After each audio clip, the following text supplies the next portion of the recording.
Samsung don't want you doing this, but we're gonna do it anyway. What's up guys, welcome back to the TK Tech video, and this is my Galaxy Fold 5. And only a couple of weeks ago, I released a video with a 2026 Galaxy Fold 5 update to let you guys know how it's been like daily driving this thing. One thing I mentioned was a screen protector. For anyone who doesn't know, the Galaxy Fold 5 comes with a built-in screen protector because the inside display is this ultra thin glass which is flexible, is super delicate. They actually put this plastic film on top of it to keep it protected. However, I've owned this phone for 2 years and I've already had to change the screen protector, and now it's bubbling up again and I have to change it again. Now if it were up to Samsung, I'd have to go to them and get it replaced, but it's not.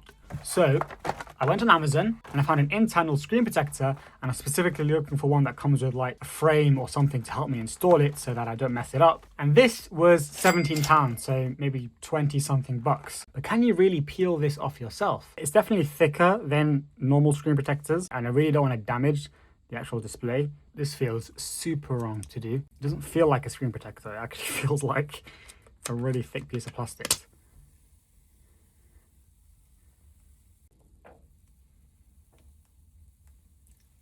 And that is it.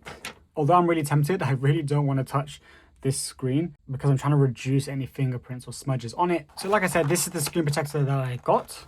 It's supposed to have auto repair, apparently. It comes with the frame here, which is specifically what I was trying to look for. Squeegee. It actually also comes with external screen protectors as well as the internal screen protectors, and it comes with 2 of each. So not too dissimilar from normal screen protector applications. We're first gonna get rid of all of the dust and the fingerprints and the smudges and all of that stuff, which there shouldn't be any really. And then we'll use a sticker to make sure we've gotten any dust off the screen. Okay, so now we're gonna have to figure out how to actually install this. It says read the instructions carefully, but they did not provide instructions, and I have no idea where to watch the installation video. So we're just gonna wing it, but I mean, obviously these holes are here to help guide it with the frame. Slide this across, and hopefully this lines up here.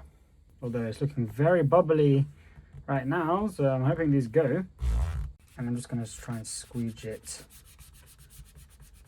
If you are doing this yourself, you know what, I'll probably try and find this video that I'm referring to, because I have a feeling that I've done this wrong. Okay, that is a lot of bubbles. Okay, take 2, because I found the video on Amazon, so we're going to try this again. Luckily they included 2. Now according to their video that they have on their Amazon profile, I put one end at number 1 and the other end at number 2, and what I'm supposed to do is just press here. Now this still has the backing at the back, but then what it should let me do is if I lift this here, I can push out the screen protector.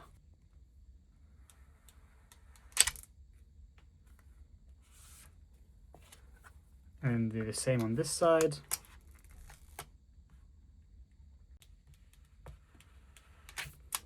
Not bad actually. I've got a little bit of bubbles, but I should be able to get rid of them hopefully.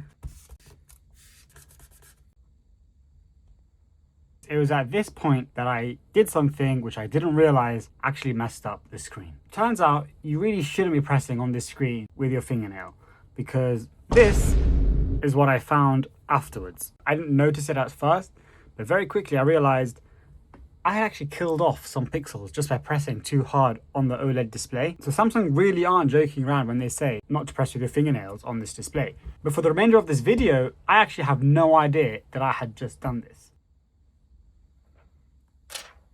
Now that isn't too bad, I would say. I mean, no super obvious bubbles. In fact, you can barely see them. I'm pretty impressed. I mean, compared to what it was, this is 10 times better. So this was a pretty easy installation, and actually it turned out quite well. Apart from me actually damaging the display, which was my fault, I can't really fault the screen protector.